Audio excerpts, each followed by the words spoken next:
Last time in the roadmap, we talked about relationships and how important those are to your web development career. In this step, we're going to take the final step towards going pro and learn how to get paid for your new skills.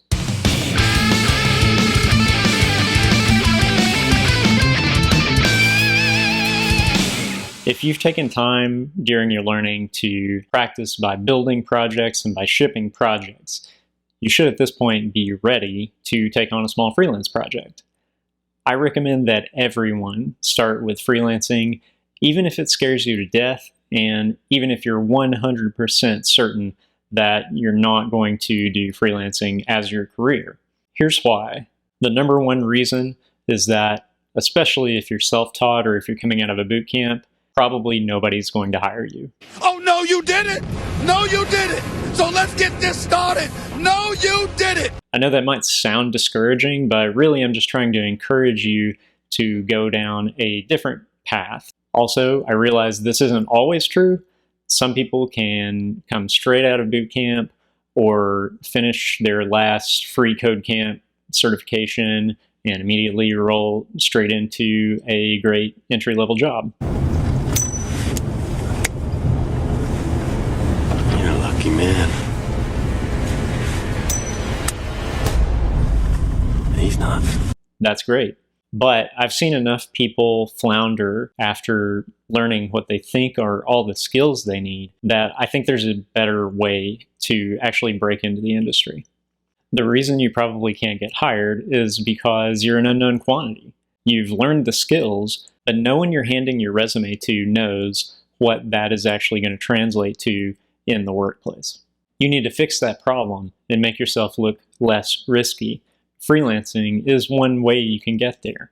If you go out and do some freelance projects and have success there, now you can approach a prospective employer as not just somebody coming in off the street who's built some pet projects, but as someone who's actually had success working with someone else and getting paid to build a project that's actually being used. They can call the people you worked with and ask them what you were like to work with. If you just come in with a portfolio of your own projects, they can't do that.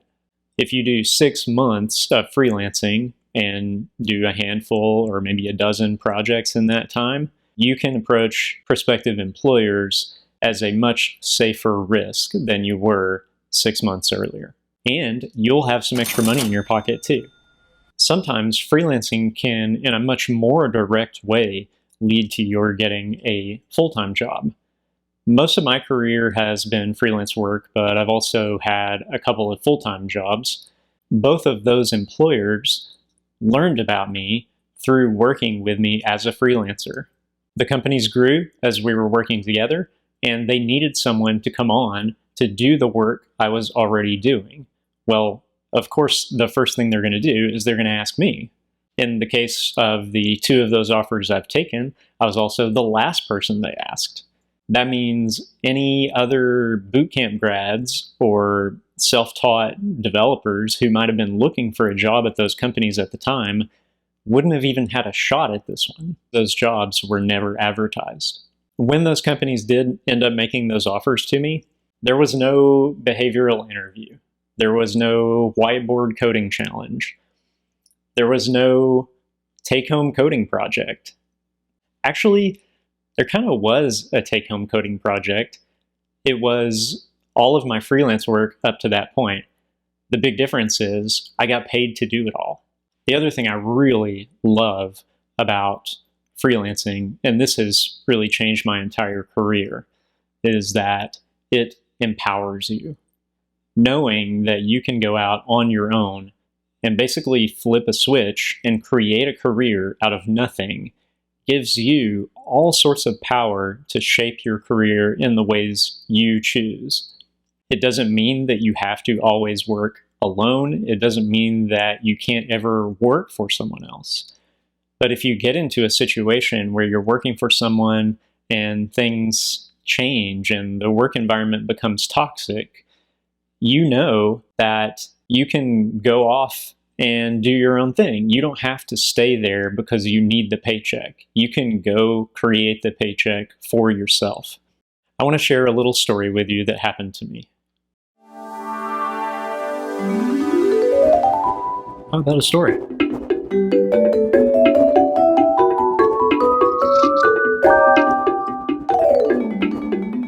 Once upon a time, there was a guy named Devin. Devin was a web developer at a company he liked, and he enjoyed his job. He worked hard, and he learned a lot. One day, he got a new boss. They got along well. Things were great. Until Devin learned his new boss expected him to know some things he didn't know. How could he fix it? Devin didn't sign up for these new responsibilities, but he was ready to tackle them if he just had some time to learn. Unfortunately, this wasn't possible. The company needed to move fast. Devin was miserable. Even though he was doing everything he was hired to do, he wasn't meeting his new expectations. He was letting his company down, and he felt bad that he could no longer do the job. Instead of suffering and leaving his company without the skills they needed, he resigned. Since he knew he could flip a switch and have a business doing what he loved, he could move on with confidence. It's also really great in salary negotiations, because if somebody is coming to you because they want to hire you and you are already making the money you need to make on your own, you can really ask for exactly what you want, and you can just say no if you don't get it.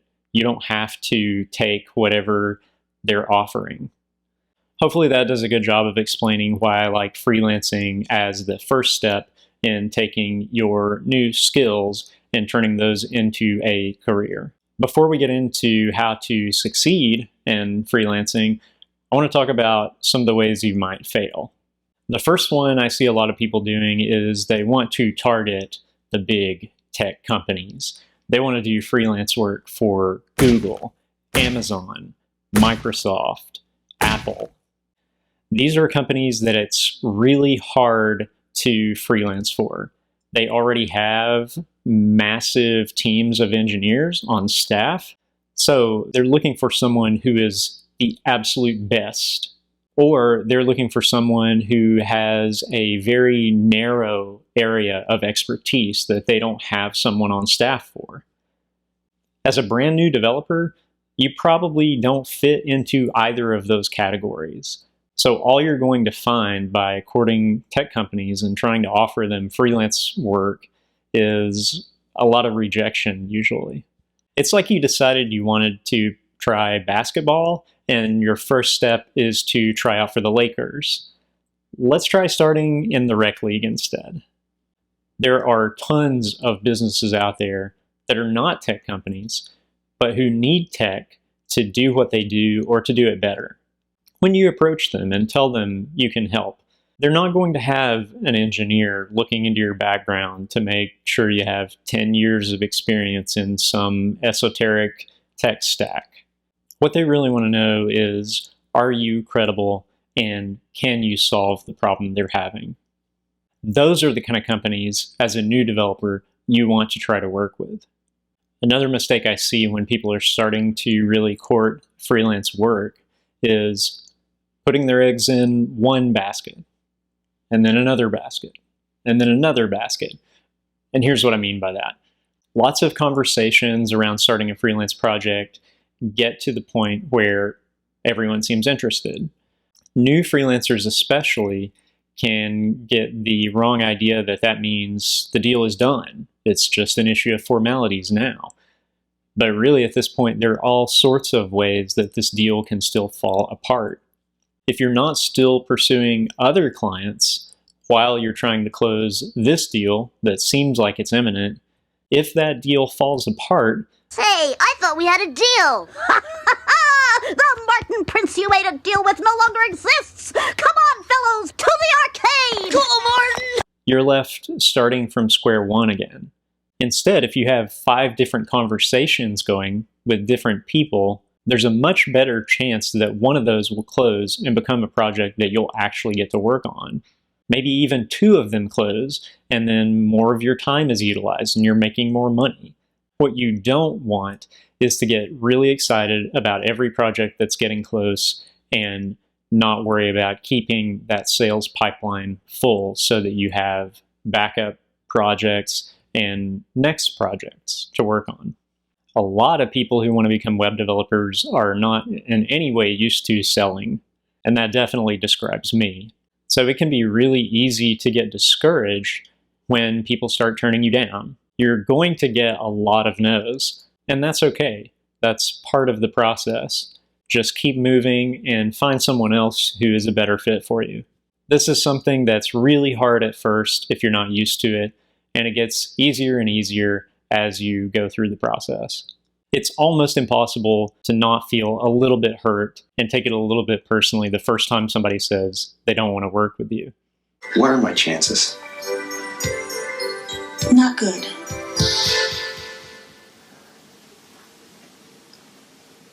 You mean not good like 1 out of 100? I'd say more like 1 out of 1,000,000.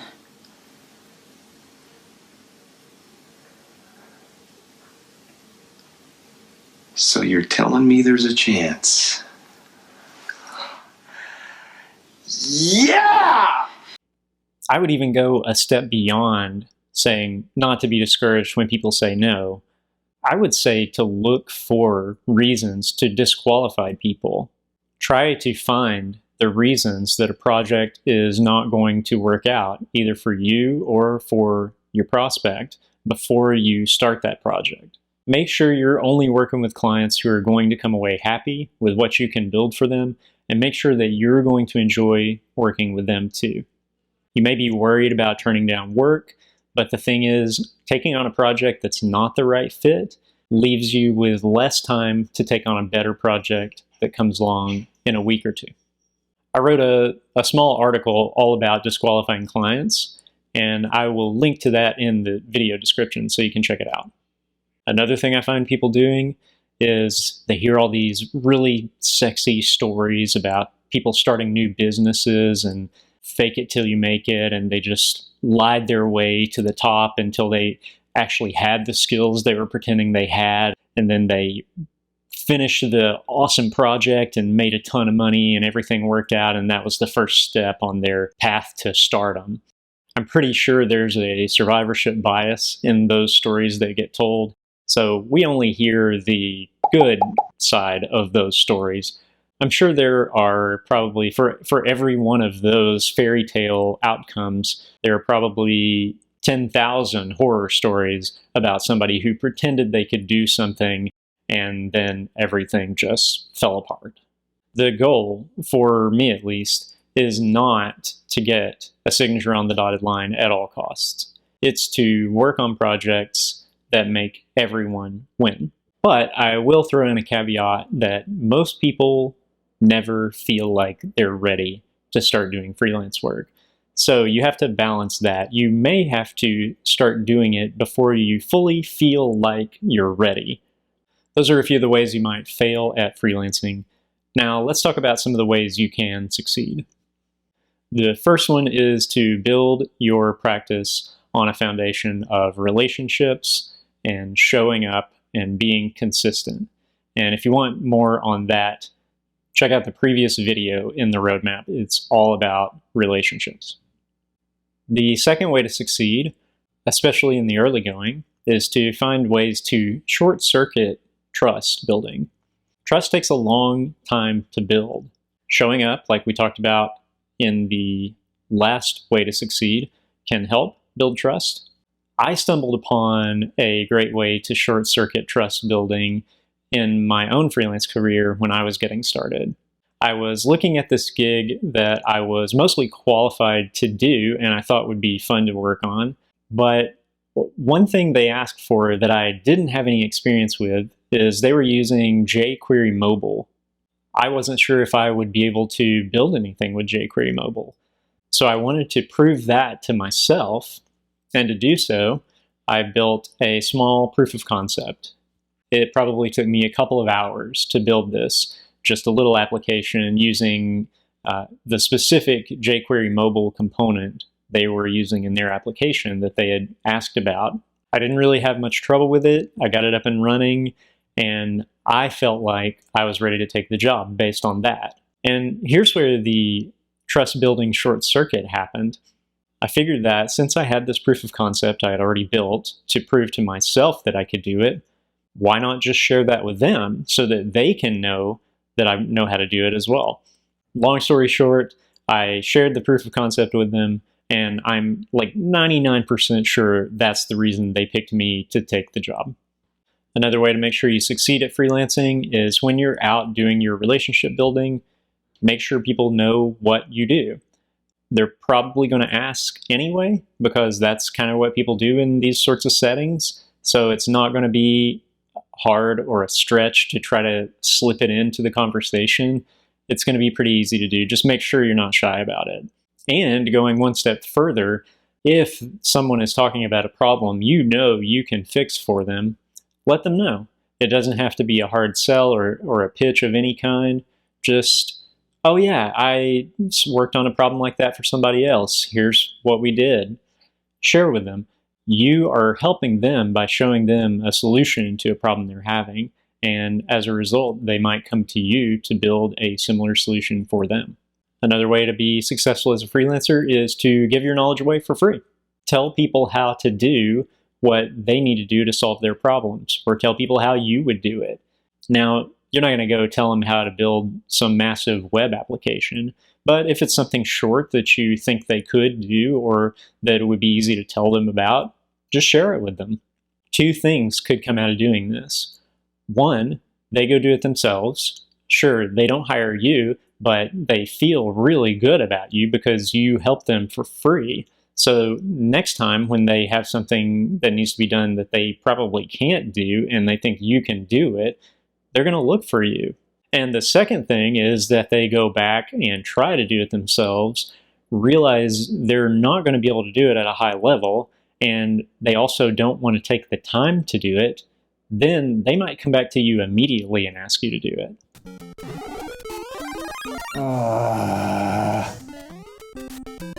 I can't do this. I hate this game.